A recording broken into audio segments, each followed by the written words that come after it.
Okay, boys, today we're building our own battery. So these are some 21700s. These are Samsung cells I harvested off of a bad DeWalt battery. I believe it had a bad board or a bad cell and had a lot of cells in it. And these are decent cells.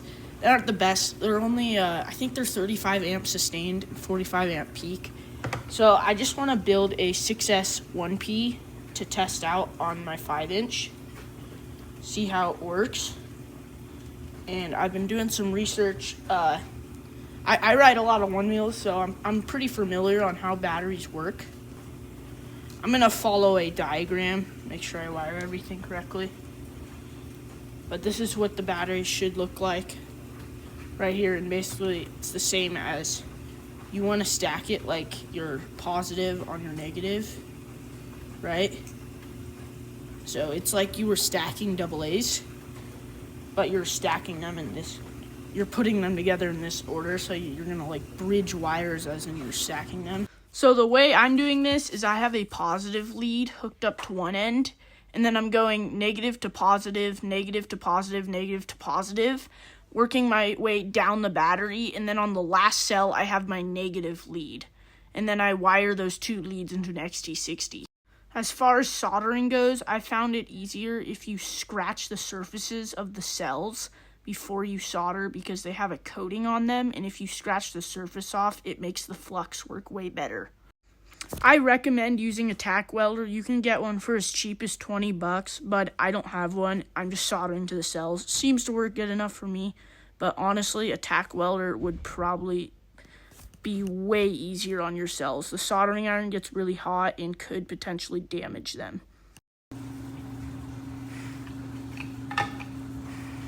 Well, guys, I actually did it. So technically it would work right now, but I don't have balance leads wires, and I know these cells are not balanced together, so I need to figure out how to wire balance leads. But basically, starts up here, goes down. Okay, starts up here, runs down this cell to here, runs to this, runs up this cell to here, down here to here, runs over here, runs up the cell to here, runs down, runs to this cell, and then runs up to the negative lead. So boom, this is technically a 6S cell right now. If I check voltage, 17.45 volts, and you may say that's really low, but this is a Li-on pack, so it's fine. So basically for balance leads, you always have one more wire than the amount of cells you have. So I have 7 wires, and this is a 6S pack, so that means I'm running the 7th wire, which is the positive, to my positive lead, and then you only need one positive. All the other ones are negatives, so you just run all the negatives to the negative sides of your cells, and then it should work like normal. So because I was using old cells harvested from a DeWalt battery, I was having issues with the charger detecting them. So what I did is I plugged the XT60 in and kind of told the charger it didn't need a balance lead, and just juiced it for like a minute, and then it brought the cells close enough to where it actually detected them, and it started balancing, and it did end up fully balancing.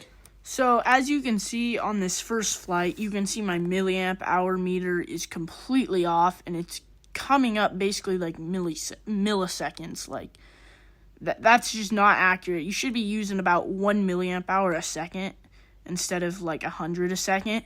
And you can see my amp draw is also very incorrect. It says I'm drawing 110 amps, and it should be saying more like 20 while I'm hovering. So I'm going to show you how you can fix this issue and recalibrate your amp meter and your milliamp hour meter. Okay, so what you're going to want to do is you're going to want to start on a completely fully charged battery and run it all the way down to your landing voltage. And I already did this once before, so you can see my milliamp count is actually pretty accurate. But for best accuracy, you're at least going to want to do this 3 times. So first, you're going to want to take the milliamp hours your OSD says you've used, and then you're going to want to divide it by your actual battery's milliamp hours. Then you're going to want to take that number and multiply it by the number under your millivolt scale tab under power and battery. Then enter that new number into the millivolt tab and you're all set. Now, before I flight test this thing, just keep in mind that this battery is only a 3,000 milliamp hour battery, and if you're doing a 21700 6S1P build, you should be getting around a 5,000 milliamp hour battery. These are older cells from a DeWalt battery, and these ones originally were supposed to sacrifice capacity for performance, but the battery technology is much better nowadays, and you can get high performance out of high capacity. So just keep in mind that you should get way better flight times than I'm getting. So this is an actual accurate test after I programmed the milliamp hour meter, and it seems to be pretty freaking accurate. My amperage meter still isn't though. It says 15 amps, which might be accurate hovering, but when I floor it, it doesn't go above 20, which is not accurate. But honestly, a way you can see if your battery's doing okay without your amp meter currently working, you can just do a punchy flight and then feel how hot it is. And if it's not too hot, you should be fine. But the milliamp hour meter is actually really accurate on this one. I landed at about 2,800, and that's because these cells are really old.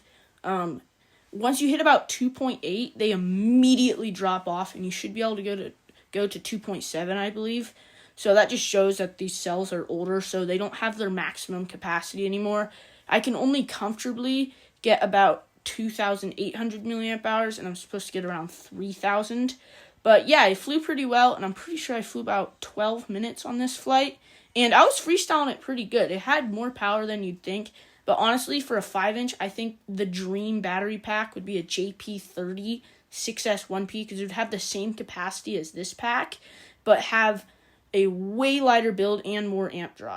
So as I'm getting this land now, you can see the voltage is really steady.